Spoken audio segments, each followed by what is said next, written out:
Well, good afternoon. I'm actually, I'm just getting at it here, and it's, well, I don't have a watch on. I think it's probably like 4 o'clock. Hold on. Yeah, it's 4:07. So just getting going. I was out. I loaded some feed for a guy who needed, what did he need? Some molasses, some rolled barley, and then some alfalfa cubes. And then, well, I'm back in the shop now. So I got a belt here. The inside one there, you can see it's flipped over. I'm not sure why it's flipped over. I guess it's, I don't know, maybe old or whatever. I kind of hope nothing came apart. I don't see. I mean, if it was off the engine, then you'd see oil leaking everywhere. And if it was that AC compressor, I'm assuming it would have been smoking or something. So I'm going to peel off this coupler here, and then it'll be pretty quick. Peel off that, loosen off the alternator, loosen these double belts, or this alternator belt here, and then get that off. They did pick a new one up. So it's sitting here. One thing I was gonna do was look on our shelf over there and see if there's a belt. That's one of the tricky things about having an inventory and then having no inventory log, because you don't actually know what you have. So you end up just out of convenience, if they have it in town, you just go to town to get it instead of coming over here and looking. And this 8650 belts, I don't think they fit. But anyways, we got quite a few belts hanging on the hook here, and then we got a whole bunch of belts hanging. What are these for? A whole bunch of belts hanging in that white shed, which I probably wasn't going to walk to anyways. This one looks close. Air conditioner belt. No, it's a little bit longer, I think. So we won't look anymore. That'll just add some pain if the guy was gonna buy a belt that he had sitting on the shelf and then let, we'll say, one dry out or whatever. I noticed maybe not new belts, but old belts. You know, you buy a box of them at the auction sale or whatever somebody's selling out, and you put that belt on and it just breaks right away or cracks because it's old and worn out, I guess, dried out. Not worn out, but old and dried out. So anyways, I can't do any of this stuff with two hands, but this is pretty straightforward. So once I get this done, get that old belt off, I'm gonna have a look at it and see why it folded over. When I had a tractor running the other day, I could hear it going tick, tick, tick, tick, tick, and I got out and that was the belt flipping over. So we'll get her changed out and see what happens. Well, part of me thought that this belt was gonna be the original belt, but I don't think that it is. And also it's like, it somehow got itself into a, look at that, it's got like a slope to it. Anyways, it's not it doesn't have a John Deere number on it. Where was the numbers even at here?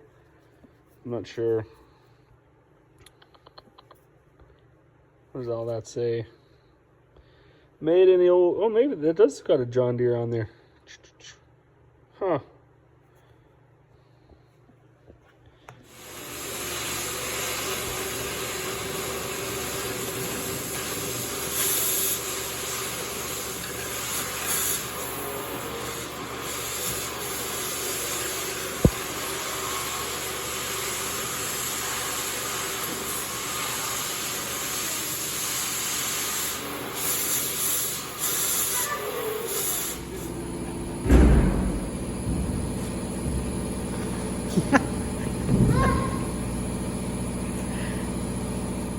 Well, good morning. It's Monday, the 23rd of December. Check out the old white lightning there. That's Corey's rental. So Corey had decided to upgrade her car. She got herself a new Explorer. And yeah, 3,800 kilometers, needs an engine. So they got it in there. What they told her is they're gonna tear it all down, pull the engine out, and then inspect it and try to diagnose, I guess, what happened and why it happened. I'm not exactly sure the extent of the damage, but anyways, they don't know either. So apparently Mother Ford has a whole procedure for this to get that figured out. So in the meantime, they gave her a rental. So we'll see how that goes. Yesterday we had my family over, so we were out on the rink doing a bit of skating and yeah, just whatever, right? I mean, it's the holidays. We're not getting too serious about stuff. But we did have a couple of people pick up feed yesterday, which puts us into a 0 chicken feed situation. So the first thing I'm going to do this morning is fire up this tractor. It hasn't been plugged in because I wasn't planning on doing a whole bunch of work over these next 4 days. But we're going to make some chicken feed this morning. A couple big batches of it. We'll bag up, say, 100 or so bags, and then put the rest into 500 kg bags or 1,000 kg bags, and then make a little bit of other feed too, I think. Some folks are coming for molasses before Christmas, and we also filled up all of these bins, so that was super helpful. Dad came out, Corey came out, Mom came out to watch the kids, so we had both grain trucks going, and within, like, I don't know, 4 or 5 hours we had everything full. So although the bins are little, it takes some time, right? 2 bins of barley, 1 bin of oats, 1 bin of peas, 1 bin of wheat. So by the time you move the grain back around here, there, and everywhere, you can get rid of a few hours real quick. Now, this is a better starting tractor, but it is about -10, so we'll give her a shot of ether and see how it goes.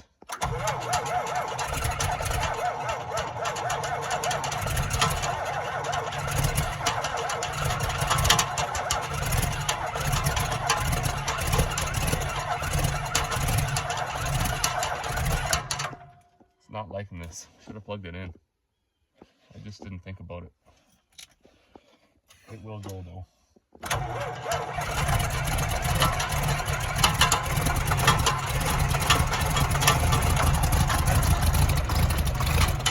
Let that slobber away a little bit.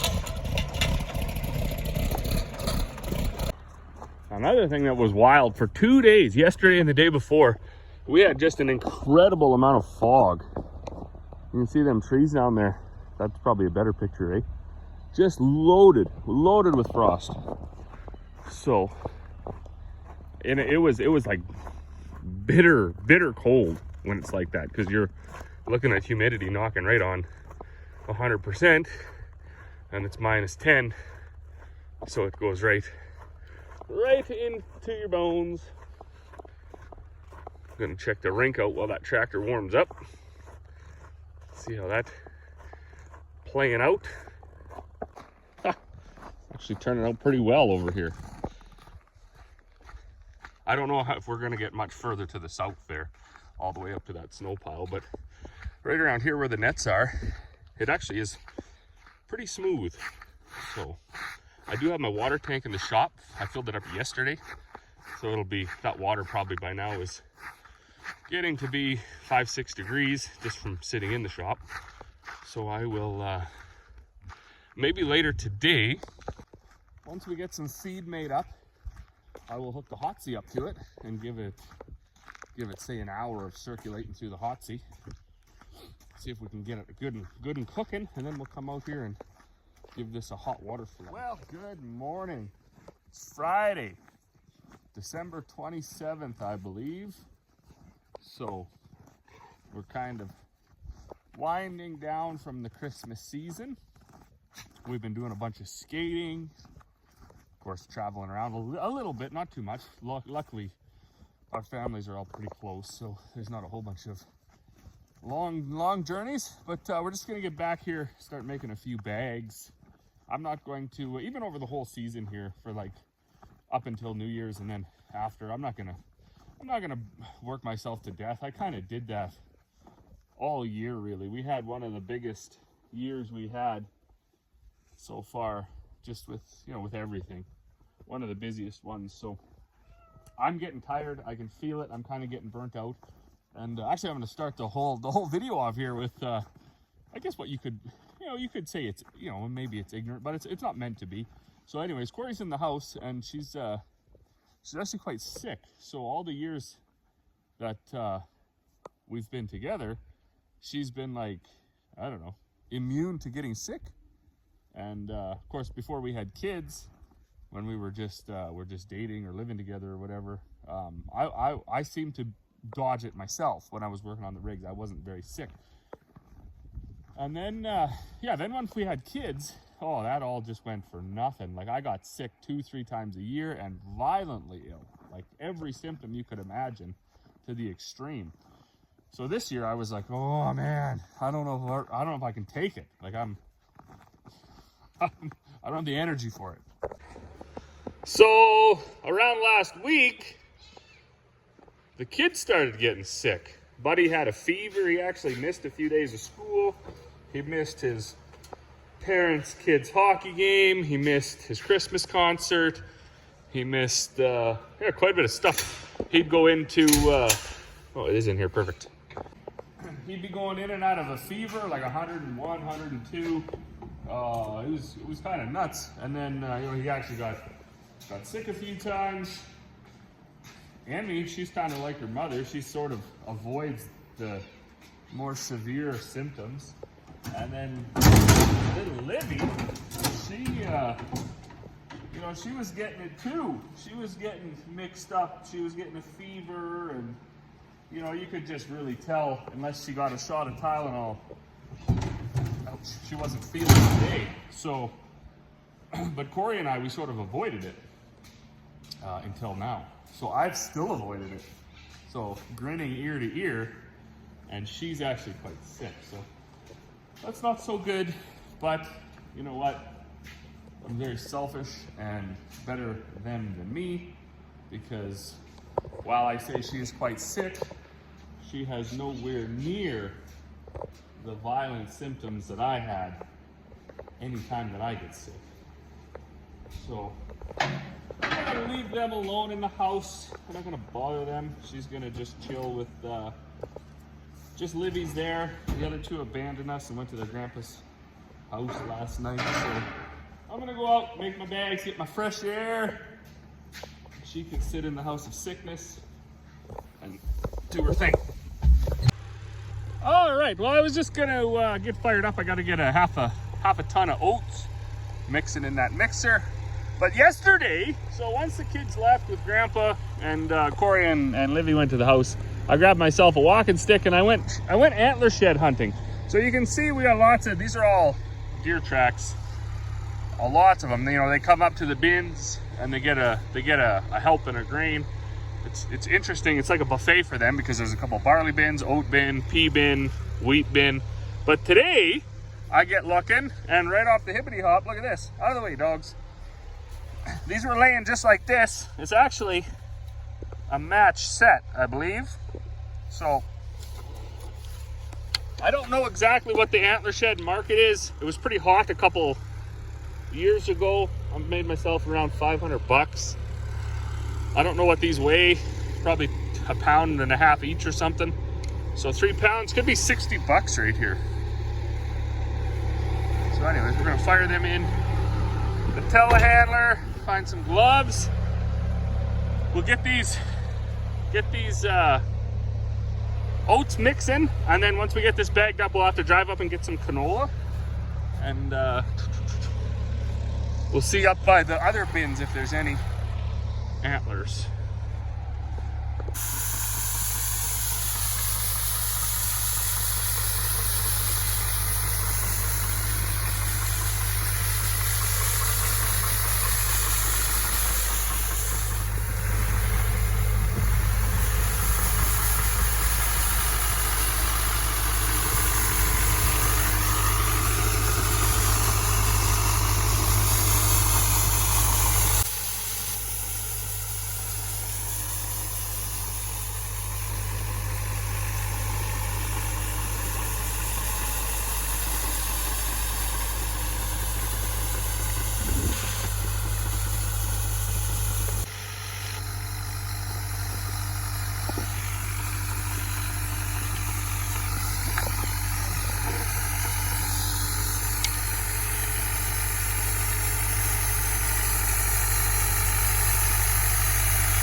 good evening. We're done with the day, basically. What time is it here? 6:30. So this has been running for about an hour and a half. When did I start? 20 after 5. Well, I don't know. I think it's about an hour and a half, maybe 2 hours. Can't remember. It's almost full, and it is about 23 degrees, the water. Depends on where you shine this thing. So this is my my Zamboni creation. I got, I believe that's a 300-gallon tank. That was a national sprayer. So we took the booms off, and then this is just some carpet out of, I think, the trailer or something when we did the floor. Rolled it in a piece of wood, and then I drag it behind with those chains. It actually works out pretty well. So once I get over to the rink, you got to do this pretty quick, but I cracked this valve in the front just so I can see, because I don't have a sight glass. I couldn't find a sight glass. So I just cracked that so the water's dribbling out of there, and then I know at least when I run out of water. And then open this one at the back.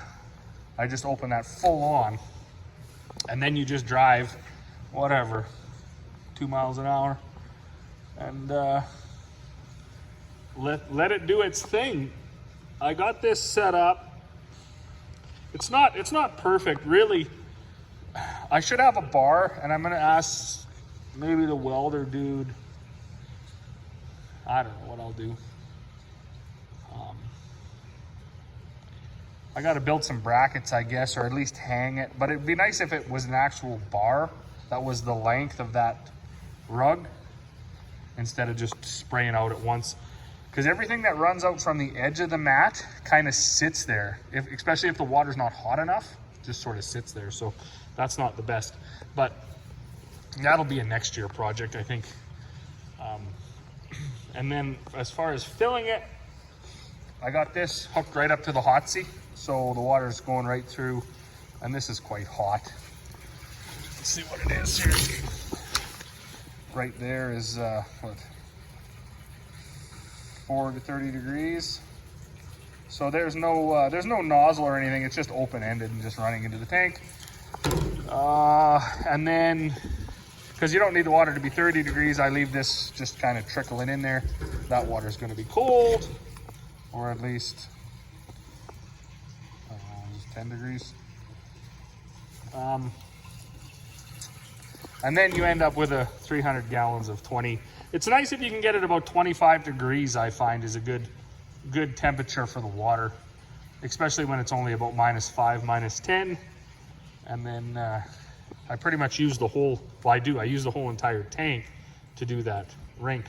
If I fill this up overnight and leave it sitting in here, then I can tie the garden hose down there to feed the hot seat, so it just recirculates the water in the tank. But I don't know, it doesn't seem to feed that hot seat fast enough. So I think a guy might need an actual pump to pump the water out over to the hot seat and then back in, because it's just obviously sitting outside. It's not an inside the shop hot seat. So anyways, that's that. I'm still gonna run over there and flood that rink tonight. Dad was, you've seen the video of him, he had the brush on the backhoe and he broomed that all off. That actually works really well. If you have an outdoor rink and you have a skid steer or a backhoe or even a tractor with hydraulics on the front, buy yourself one of those brooms. That's a lifesaver. Now, if it's on a dugout, maybe don't, right? I don't know. But ours isn't. Ours is on the lawn. And that's the reason that we put it on the lawn. We have several dugouts on the property. We could just as easily go clear them, but I don't know. It's to me, it's not worth it. Going down to the lake and clearing off a spot. The risk is, I don't like that. It's not my thing. It's over here on the lawn. If the kids want to go out by themselves, they got their skate shack, they got their hot chocolate maker and everything in there. And I know they can spend all day out there and nobody's going to break through the ice. I can go out with the tractor in the evening and I can flood it, and I know I'm not going to break through the ice. It's just on the lawn is better. So it takes a little more, right? You got to build that base and everything, but especially with the weather we've been having, You can end up with the things like rotten ice or whatever, where, you know, it freezes too hard or it gets too brittle or it doesn't, you know, freezes in stages. It gets snowed on and gets slushy, whatever. That's kind of the winter we've had. Just, I'd feel pretty sad if this thing was sitting at the bottom of a 20-foot dugout. It wouldn't be, and I'd feel even worse if somebody broke through and got sick or worse. So, that's that. I'm going to, maybe when I get over there, I'll set my phone up and do a little videoing of this. But anyways, hopefully everybody had a good Christmas. We had a really good Christmas, and you know, everybody's doing well, aside from Corey getting the flu today, which, you know, call it what you want. I think it's funny because she never gets sick. Never, ever, ever, ever, ever. And I get sick 2-3 times a year, so I guess now it's her turn. But anyways, other than that, everybody's doing good. So as always, thanks for watching, and we will see you all on the next one.